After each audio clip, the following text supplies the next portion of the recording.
I had to bring my cheat sheet too.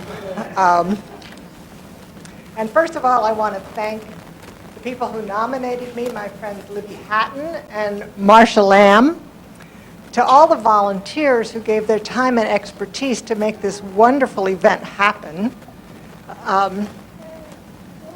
to all of you for coming to help and make this a very special day, and to my husband, whose support has made everything that I've done possible. Mine is a story of how a woman who grew up in the 1950s, buying into that era's limited options for women, became a citizen activist working for change in Alaska, propelled by the women's movement. When I came to Alaska in 1957, I fell in love with its pristine beauty and its friendly people. I saw Denali, and I met Celia Hunter and Ginny Wood, and both continue to inspire me. I moved here permanently in 1959. I became a citizen activist almost by accident, beginning in January 1970. My children were in school, and I was relaxing with the newspaper. A tiny article caught my eye. Senator John Rader had introduced a bill to liberalize Alaska's abortion law. The Medical Association supported it, but they weren't going to lobby for it. There was a need. I had no clue where that moment was going to take me. Within weeks, I had agreed to chair an ad hoc grassroots support movement, and we citizens, mostly women, within the next 3 months generated more mail than the legislature had ever received. We empowered legislators to do the right thing, including overriding the governor's veto. The result was the third liberal abortion law in the nation, 3 years before Roe versus Wade. We were the rising tide of the women's movement.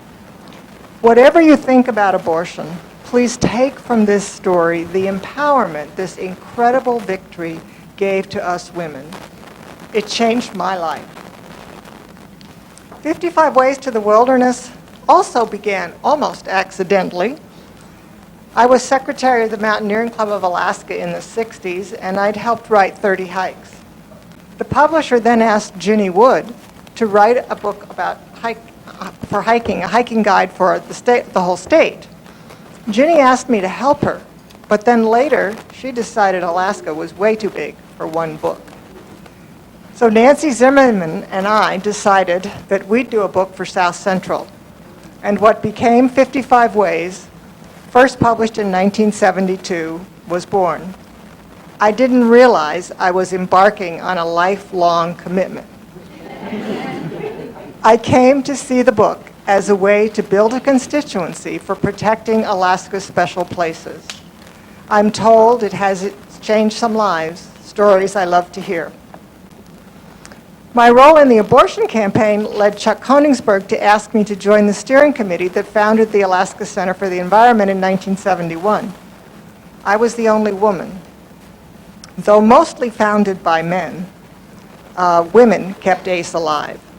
I was one of 5, there's another one here tonight, who kept the center open for 3 years as volunteer coordinators, each running the place 1 day a week and communicating with a handwritten log.